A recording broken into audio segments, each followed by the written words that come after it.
If you've ever thought about how to be a man, you've probably noticed that culture gives us very confusing answers. We're told to reject masculinity, soften it, or even redefine it entirely. Often men are berated for not stepping up to take responsibility, while simultaneously being silenced and shamed when they do take initiative. But the Bible doesn't shame masculinity, it embraces it. In this video, I want to show you how to be a man by rejecting modernity and embracing biblical masculinity. We're going to contrast the modern view of masculinity with the biblical model, and by the end of this video, you'll have practical steps on how to reclaim it in your life. Now, I've pastored for almost a decade, and I've seen this issue weaken families and churches. This channel exists to help Christians reclaim responsibility in their homes, churches, and nations. Now, modern masculinity doesn't reject Christian values, it isolates them. The culture takes certain virtues and removes them from their context. When they do this, good things are subtly reshaped into something else. As Heinrich Heine says, the most dangerous lies are those which are closest to the truth. As we walk through these four virtues, you'll see that each one of them is good, but when separated from strength, responsibility, and leadership, they are used to quietly distort what it means to be a man. The first attribute of the modern man is kindness.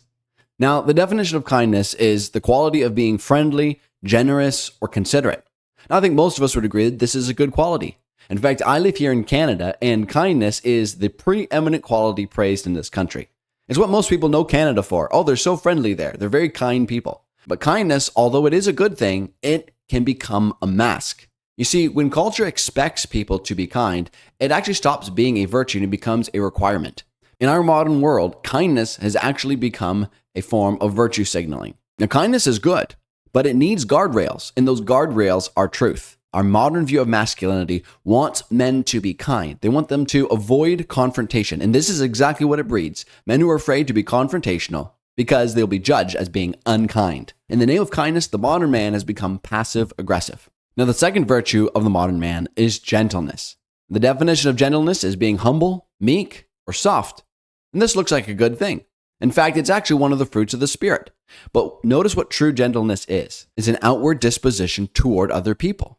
What gentleness assumes is that you have strength and that you have power and you can do something good or bad with it. And so you've got to reel in that strength for the benefit of whoever you're dealing with. But you know what gentleness also assumes? It assumes that the person you're dealing with is fragile.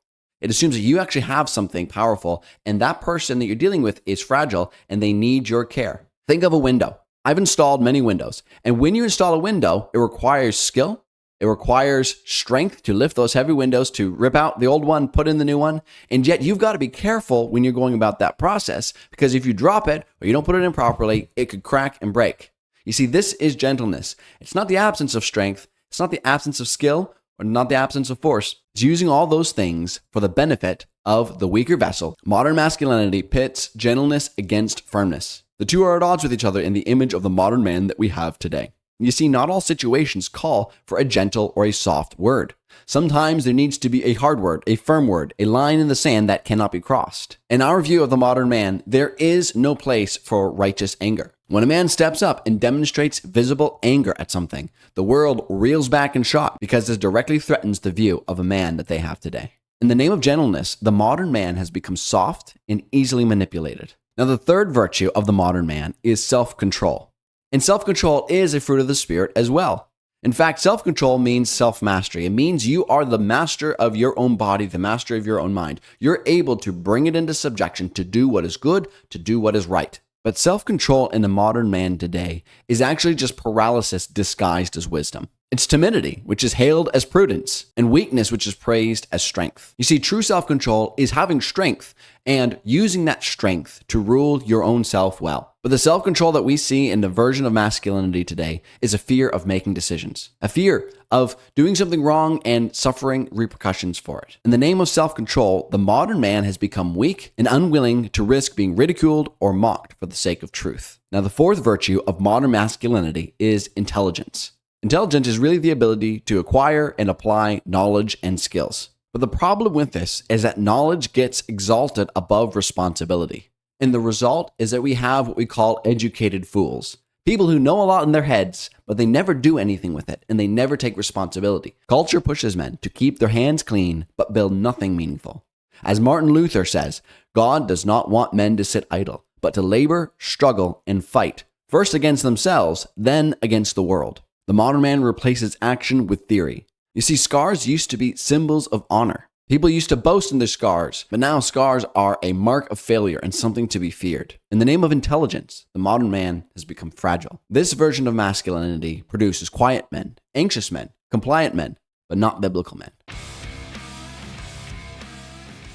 King David says in 1 Kings chapter 2, "Be strong and show yourself a man and keep the charge of the Lord your God." He says this to his son Solomon as he is about to die, and his son is being crowned as king. Christianity puts forth a very clear example of what masculinity is according to God's design. It firmly answers the question of what are men made for and what is their duty. The first thing that we see in the Bible is that men are the image and glory of God. In Genesis chapter 1, it says, "So God created man in his own image. In the image of God, he created him." And just in case there was any doubt, the Apostle Paul makes it clearer later on in the book of 1 Corinthians, where he says, "He is the image and glory of God, but the woman is the glory of man." So this is a distinction between the genders. Man is made for something particular. His purpose is to be the image and the glory of God on the earth. When people look at man, they see who God is. Now, for better or for worse, we might be doing a good job at it or not, but that is what the man does. That is the purpose of man on the earth, to show forth the image and the glory of God. Masculinity is not a self-expression. Masculinity is stewardship of God's rule on the earth. Now, the second identity of a Christian man is that he rules his house. He is like a king in his house. As 1 Timothy chapter 3 says, he, speaking of the man, must manage his own household well, with all dignity, keeping his children submissive. This Bible verse is actually a qualification for elders in the church, but it actually teaches us the broader principle of who a man is supposed to be. He's supposed to rule his own house. This means leading his wife, his children. It means leading his home business if he has one. He is the head of that house, and he makes the decisions for the prosperity of that house. When you see God interact with Adam and Eve in the Garden of Eden, before and after the fall, God interacts with Adam first. He made Adam first, and he made Eve from Adam. And even when they sinned, God addressed Adam first. You see, Adam had the responsibility for his house, and he had responsibility for the earth. God placed real leadership on Adam, and it had real consequences. Now, the man's job is to rule for the good of his house. It's not the good of himself, but the good of his people. The man lays down his life for his people. That's the job of a king.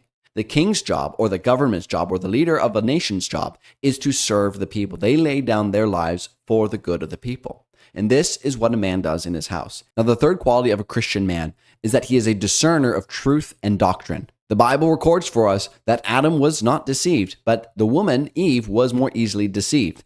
In 1 Timothy 2, it says, "I do not permit a woman to teach or to exercise authority over a man. Rather, she is to remain quiet.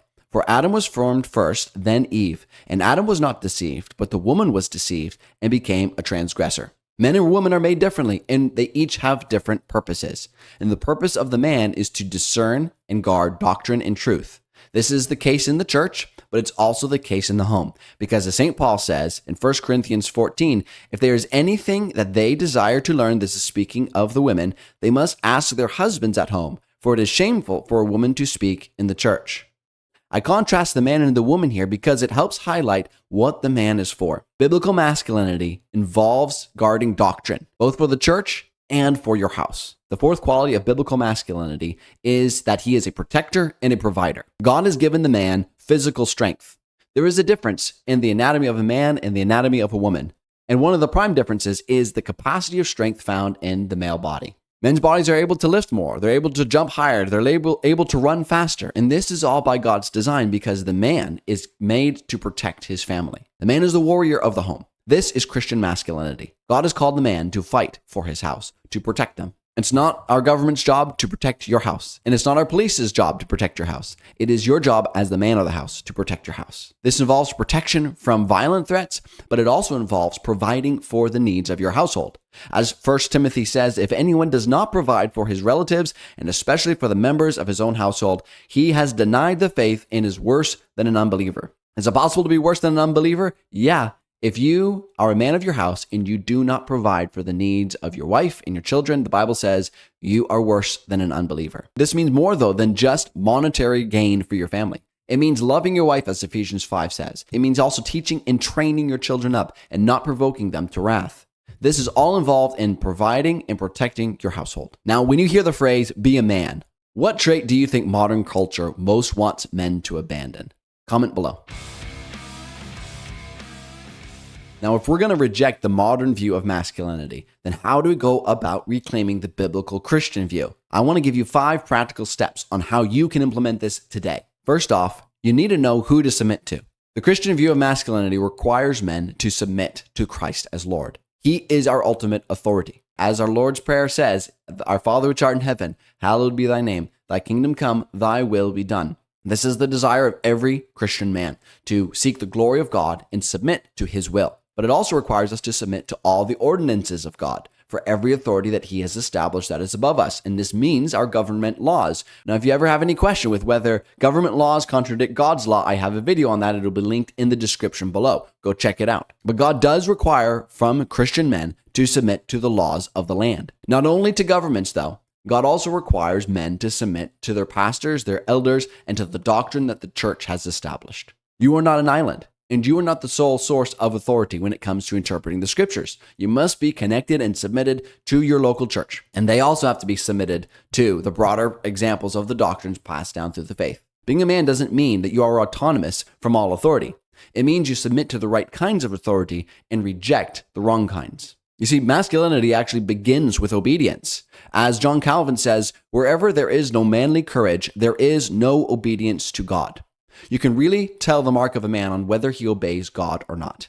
But just as Christian masculinity teaches us who to submit to, it also tells us who not to submit to. The biblical man must refuse to submit to tyrants, to those who would come in and usurp the authority that is not theirs, whether that's in the state, overstepping its bounds, whether it's in the church, elders overstepping their bounds, or whether it's somebody coming into your house to take away the authority that God has given you.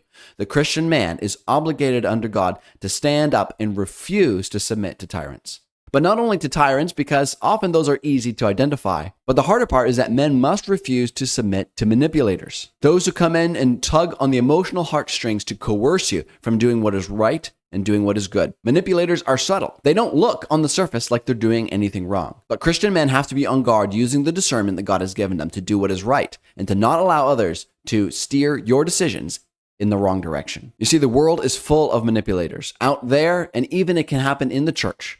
People will come in and they want to twist you and they want to turn you and they want to control you to fit their agenda and to do their will. They're not standing on the surface taking away your authority, but they're shaming you, they're guilting you, they're shaping you into living and serving in your capacity according to their design.